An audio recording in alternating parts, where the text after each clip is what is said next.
আসসালামু আলাইকুম। Hello everyone, কেমন আছেন সবাই?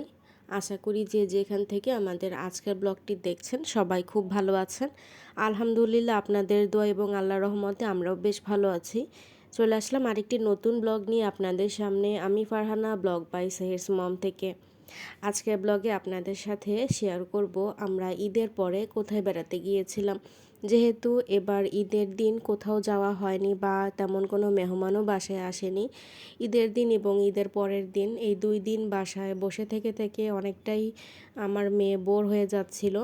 তো ভাবলাম যে যেহেতু ওরকম করে কোনো মেহমান আর আসার সম্ভাবনা নেই, আর যদি একেবারেই কোথাও না যাই তাহলে এবারের ঈদটা জোহার জন্য হবে সব থেকে বোরিং একটা ঈদের মধ্যে একটা। তো এরকম ঈদ আগে আসলে ওর কখনোই কাটানো হয়নি। কেউ না কেউ আসেই, বা অন্তত পক্ষে আমার ফুপা বাড়ি থেকে আসলেই ওর জন্য এটাই ঈদের সব থেকে বড় আনন্দ। আর এবার ওর সেই ভাইয়াও নেই। এজন্য বিশেষ করে আমার মেয়ের মনটা একটু বেশিই খারাপ ছিল। তো বারবার বলছিল যে আম্মু, ঈদ তো শেষ হয়ে যাচ্ছে, আমরা কি কোথাও যাব না, বা আমাদের বাসায় কি কোনো মেহমান আসবে না এবার? তো ওই সময়টাই আবার ঈদের একদিন পরেই আমার মেজো খালামণি ফোন দিল যে তোমরা এসে বেরিয়ে যাও। আসলে খালামণি যখন আগে ঢাকাতে ছিল, মহাখালীতে তার বাসা ছিল একটা দীর্ঘ সময়, তার বিয়ের পর থেকেই অনেকটা বছর তারা ওখানে থেকে এসেছেন। তো আমি যখন আগে কলেজে পড়তাম বা আর কি ভার্সিটিতে যেতাম আর কি, ওনার বাসার পাশেই আমার কলেজ ছিল, তিতুমির। তো তখন আমি অনেক প্রায়ই দেখা যেত যে আমি কলেজের পর ওখান থেকে যেতাম। তো যখন একা ছিলাম তখন হুটহাট যাওয়া হতো, কিন্তু বিয়ের পরে আর খালামণির বাসায় আমার এই গত 8 বছরে যাওয়া হয়নি। এমনকি আমার বিয়ের পরে খালামণিদের সাথে আমার যতটুকু মনে পড়ে, আমার তেমন কোনো ঈদের পরে সময় কাটানো হয়নি। কারণ দেখা গেছে যে যেই ঈদে আমি ঢাকায় থাকতাম তখন খালামণির আসতে পারতো না, আবার যেই ঈদে আমি গ্রামে থাকতাম তখন খালামণিরা সবাই নানু বাসায় চলে আসতো। তো এই কারণে টাইমটা কখনোই ম্যাচ হতো না। আমি গ্রামের বাড়ি থেকে ফেরার আগেই খালামণিদের চলে যাওয়ার সময় হয়ে যেত, ওদের স্কুল কলেজ খুলে যেত। তো বহু বছর পরে মনে হলো যে যেহেতু এখন খালামণি এতটা কাছে, বাসা চেঞ্জ করে চলে আসছে, আর আমাদেরও তেমন কোনো প্ল্যান নেই, তো তাহলে না হয় কিছুটা সময় ওদের সাথে কাটিয়ে আসি।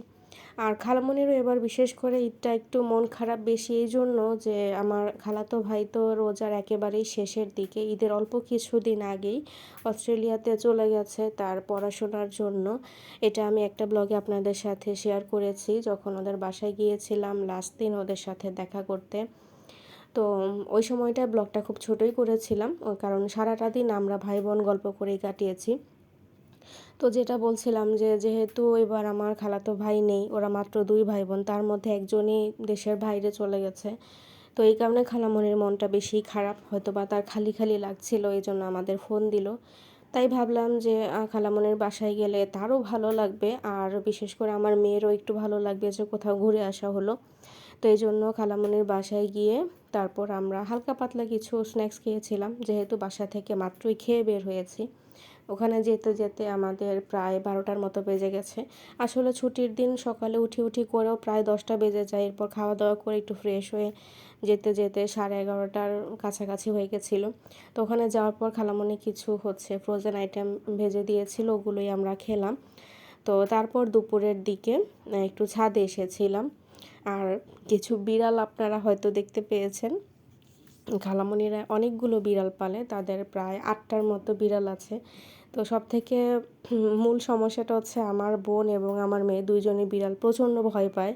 তো বিড়ালগুলো যখন একটু পরপর কাছে চলে আসে তখন ওরা অনেক বেশি ভয় পেয়ে যায়। প্রথম দিন যখন গিয়েছিলাম তখন বিড়ালগুলো অনেকটাই ভয় পেত, তাই কাছে আসেনি। তবে এইবার যাওয়ার পরে ওরা অনেকটাই আমাদের দেখে রিল্যাক্স ফিল করেছে, তাই কাছে আসার চেষ্টা করেছিল, যে কারণে ওরা দুইজনই অনেক বেশি ভয় পাচ্ছিল। তো পরে বাধ্য হয়ে ভাবলাম যে থাক, একটু না হয় এই ছাদে থেকেই ঘুরে আসি। এই ছাদটা কিন্তু আমি আগেও কিছুদিন আগে দেখিয়েছি, তখন এতটা আর কি বিস্তারিত হয়তো দেখাইনি। ওদের এই ছাদের একেবারেই সাথেই কিন্তু এয়ারপোর্টের রানওয়ের পিছনের অংশটা দেখা যায়, যেটা কার্গো ভিলেজের সাথে। কিছুদিন আগে কার্গো ভিলেজে আগুন লেগেছিল, সেটা অনেকেই দেখেছেন। এটাই হচ্ছে সেই কার্গো ভিলেজ, যে উঁচু উঁচু ছাদগুলো দেখা যাচ্ছে, হোয়াইট কালারের বিল্ডিংয়ের উপরে ব্লু কালারের ছাদ, এটাই হচ্ছে এয়ারপোর্টের কার্গো ভিলেজ। তার পিছনেই হচ্ছে সমস্ত যে প্লেনগুলো সেগুলো রানওয়েতে দাঁড়িয়ে থাকে এবং সেখান থেকে ফ্লাই করে। আমরা ওখানে দাঁড়িয়ে দাঁড়িয়ে অনেকগুলো প্লেনের টেক অফ দেখলাম। তো দেখতে কিন্তু বেশ ভালো লাগে। এর আগে আমি যেদিন ব্লগ করেছিলাম সেই দিন আসলে একটু শীত শীত ছিল, যে কারণে অনেকটা কুয়াশার জন্য দূরের রানওয়েটা অতটা বেশি ক্লিয়ার দেখা যায়নি, খুব মেঘাচ্ছন্ন লাগছিল। তো আজকে আশা করি অনেকটাই ক্লিয়ার আপনারা দেখতে পেয়েছেন। আর খালামণিদের ছাদটা বেশি আমার ভালো লাগে এই জন্য যে খুব মানে বাতাস আশেপাশে খোলামেলা হওয়ার কারণে। আর আরেকটা বিশেষ কারণ হচ্ছে আমার সব থেকে প্রিয় যে জিনিসটা সেটা হচ্ছে ফুল গাছ।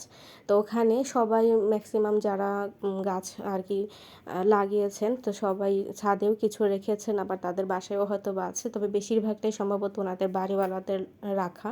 এখানে আমার খালামণিরও কিছু গাছ আছে। আমার খালামণির তো অনেক অনেক গাছ ছিল, আগে যে বাসায় তারা বহু বছর থেকেছে সেইটার পুরোটা ছাদ ভর্তি, তার বাগান সমস্ত বারান্দা ভর্তি তার অসংখ্য গাছ ছিল। কিন্তু অ্যাকচুয়ালি অনেক জিনিসপত্র নিয়ে আসাতে ওনারা ওগুলার ট্রাকের জায়গায় করতে পারেনি সব কিছু নিয়ে আসার জন্য। এই জন্য তারা কিছু কিছু বলতে একেবারেই কিছু ইনডোর বা ছোট ছোট প্ল্যান্ট নিয়ে আসছে। বেশিরভাগ বড় গাছ যেগুলো ছাদে ছিল সবই তারা ওই বাসায় ফেলে রেখে আসছেন, বাড়িওয়ালাদের দিয়ে দিয়েছেন। তো এই জন্য আর কি খালামণি আরও একটু মন খারাপ যে এতদিনের একটা শখের বাগান সেটা কিন্তু তিনি সাথে আনতে পারেননি। আর আমাদের বাসা থেকে অনেক দূরে, না হলে আসলে আমরা যদি আনার ব্যবস্থা থাকতো তাহলে আমরা বাসায় নিয়ে আসতাম, আমাদের ছাদে রাখার তো অনেক জায়গা আছে। কিন্তু এতই দূর যে ওখান থেকে নিয়ে আসা আসলে সম্ভব না। আর যেটা বলছিলাম ওই যে আমরা ওখানে দাঁড়িয়ে দাঁড়িয়ে প্লেন বারবার হচ্ছে রানওয়েতে নামছিল উঠে যাচ্ছিল, এই সব কিছু দেখছিলাম। কিছুক্ষণ পরে প্রচণ্ড গরম লেগে গেল, যদিও বা অতটা বেশি রোদ ছিল না কিন্তু খুবই গরম লাগছিল। তো এই জন্য আবার নিচে নেমে আসলাম, নেমে আমার ভাইয়ের আঁকা কিছু পেন্টিং আপনাদের সাথে শেয়ার করলাম। আমার ভাই ঢাকা ইউনিভার্সিটি থেকে চারুকলায় অনার্স কমপ্লিট করে এখন মাস্টার্সের জন্য অস্ট্রেলিয়াতে গেছে পড়াশোনার উদ্দেশ্যে।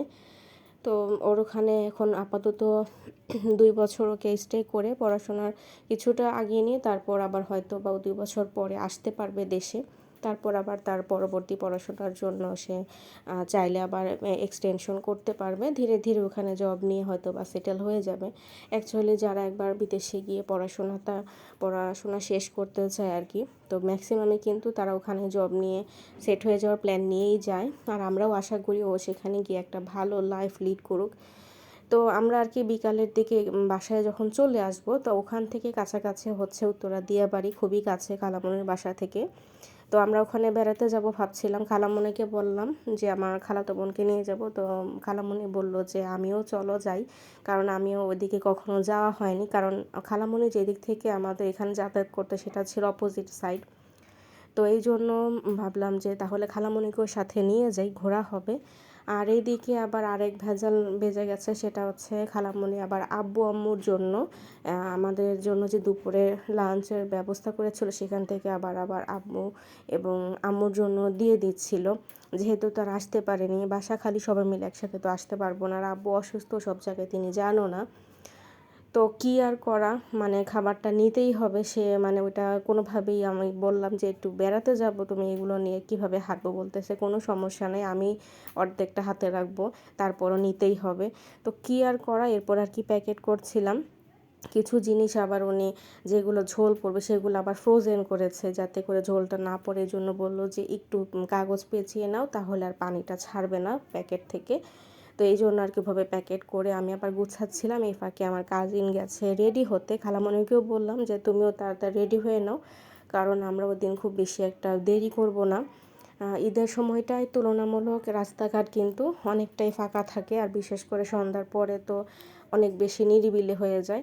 তো এই জন্য আমরা চাচ্ছিলাম যে যেন একটু আগে আগেই বাসায় ফিরে আসতে পারি।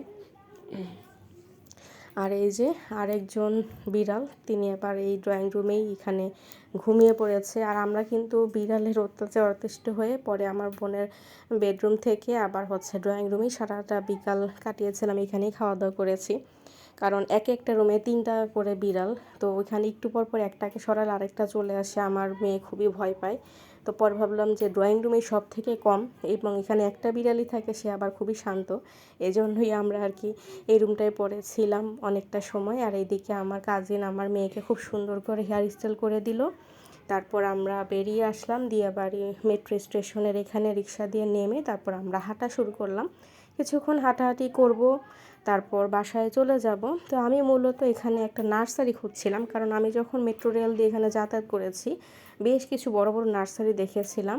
আর খালামণি যেহেতু অনেক গাছ ফেলে এসেছে তার বাগান বিলাসের জন্য, অনেক কিছু গাছের জন্য তার মন খারাপ ছিল, তো ভাবলাম যে খালামণিকে নার্সারিগুলো দেখাবো যাতে তিনি এখান থেকে পরে সময় সুযোগ মতো কিনে নিয়ে যেতে পারেন। কিন্তু যেরকম চেয়েছিলাম সেরকম বড় নার্সারিগুলো ওরকম কাছাকাছি পেলাম না। আর ওই দিন ওই যে খাবার টাবার নিয়ে অনেক দূর পর্যন্ত যে হেঁটে বের করব আর হাতে অতটা সময়ও ছিল না। তবে 2-3টা সামনে পড়েছিল, ওগুলোই খালামণিকে দেখালাম, বলে এসেছি যে সামনের দিকে আরও আগালে আস্তে আস্তে তখন বড় নার্সারিগুলো পাওয়া যাবে। তো সামনে এগোতেই দেখতে পেলাম যে একটা জায়গাতে ঈদ উপলক্ষে ছোট করে একটা মেলার মতো বসেছে। তো আশেপাশে যারা ছিল তারা বাচ্চা কাচ্চা নিয়ে আসছে বেড়াতে।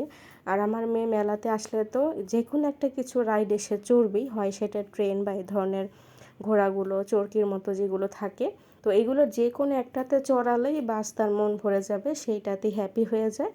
এই কারণে ওকে হচ্ছে ট্রেনে আর এবার দিলাম না, ট্রেনে অনেক বেশি চড়েছে, এই জন্য এবার এই ঘোড়ার যে চরকিটা ছিল এটাতেই বসিয়ে দিয়েছি।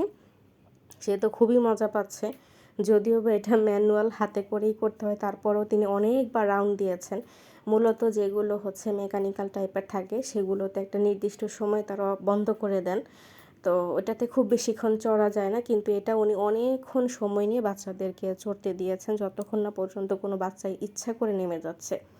তো আমরা ওখানে অনেকটা সময় দাঁড়িয়েছিলাম, আমার মেয়ের জন্য অপেক্ষা করেছি। তারপর ওখান থেকে একটু সামনে আগাবো, ও প্রথমেই একটা খেলনা নিতে চেয়েছিল, পরে এই রাইডটা দেখে বলেছে যে না আমি আগে রাইডে চড়বো, আমার খেলনা লাগবে না। মানে এটা দেখে সে খেলনার কথাও ভুলে গেছে। খেলনা বলতে ওই যে যেগুলো পাওয়া যায় একটু বেলুন টাইপের, লাইটিং বেলুন থাকে, বা ওখানে তো টুকটাক এসব খেলনাই থাকে যেগুলো সহজলভ্য থাকে। তো ওখান থেকে যে কোনো একটা কিছু নিতে চেয়েছিল, আমার খালামণি বলল কিনে দিবে। তো আমি বললাম যে ওকে আগে রাইডে চড়াই, ও হয়তো তখন খেলনাটা নিবে না। তো ওখান থেকে নামার পরই এত গরম লেগে গেছে, বিকালবেলাটা প্রচণ্ড পরিমাণ গরম ছিল। তো ওখান থেকে আইসক্রিম কিনলাম, আইসক্রিম কিনে আমার কাজিনকে দিলাম, আমার মেয়েকেও দিলাম। তো ভাবলাম যে এখান থেকে এটা খেয়ে তারপর আমরা রওনা হব, ওরা একটু ঠান্ডা হোক, কারণ অনেকক্ষণ হেঁটে এসেছি, ওরা গরমে অস্থির হয়ে গেছে। আর আমরা যেখানটায় মেলা দেখছিলাম তার পিছনে একটা জায়গা অংশ নিয়ে দেখলাম যে নতুন করে একটা পার্কের মতো তৈরি করা হচ্ছে, যদিও বা রেডি না, বা তবে অবয়ব দেখে বোঝা যাচ্ছে যে রাউন্ড শেপ করে করা হচ্ছে, একটা ওয়াকিং ওয়ে রাখার মতো আর কি। আর মাঝখান থেকে হয়তো বা পার্ক রাখা হবে এরকম। তো ওখানে সিট খালি ছিল, সিটের মতো করে তৈরি করা। ওখানে বললাম যে এখানে বসেই এটা খেয়ে নাও, না হলে কী করবে পুরো ড্রেস নষ্ট করে ফেলবে হেঁটে যেতে যেতে। তো ওখানে বসে আমরা আইসক্রিমটা শেষ করে তারপর আবার বাসার দিকে রওনা হয়েছি। খালামণি একদম আমাদের মেইন রোড পর্যন্ত দিয়ে আমরা বাসে উঠে এসেছি, তারপর খালামণি আর কাজিন চলে গেছে ওদের বাসায়। আর এবার হচ্ছে অনেক বছর পরে সালামি পেলাম, বড় হওয়ার পরে। আর খালামণি হচ্ছে আমাদের 3জনকেই সালামি দিয়েছিল বাসায় এসে। সেগুলো হচ্ছে সবই আমার মেয়ের ব্যাংকে দিয়ে দিয়েছে, যেহেতু আমরা নতুন টাকা সাধারণত প্রয়োজন খুব বেশি না পড়লে ভাঙি না, সবটা আমার মেয়ের ব্যাংকে যায়। তাই আমাদের 3জনের সালামি আমার মেয়ের ব্যাংকে চলে গেল। তারপর আম্মুকে বললাম যে খালামণি কী কী খাবার দিয়েছে সবগুলো খুলে দেখো, কিছু কিছু ফ্রোজেন আছে সেগুলো আবার ফ্রিজে রাখতে হবে, আর যদি এখন খেতে চাও গরম করতে হবে। তো এই জন্য আম্মু বের করে দেখছিল। সব থেকে বেশি স্পেশাল হচ্ছে খালামণির হাতের এই হালিমটা, যেটা সে আগেই করে ফ্রোজেন করে রেখেছে, কারণ আমার আব্বু হালিম খেতে অনেক বেশি পছন্দ করে। তার সাথে আমার পছন্দের শুটকি ভুনা, যেটা আমি এবার গিয়ে এটা দিয়ে বেশি খেয়েছি।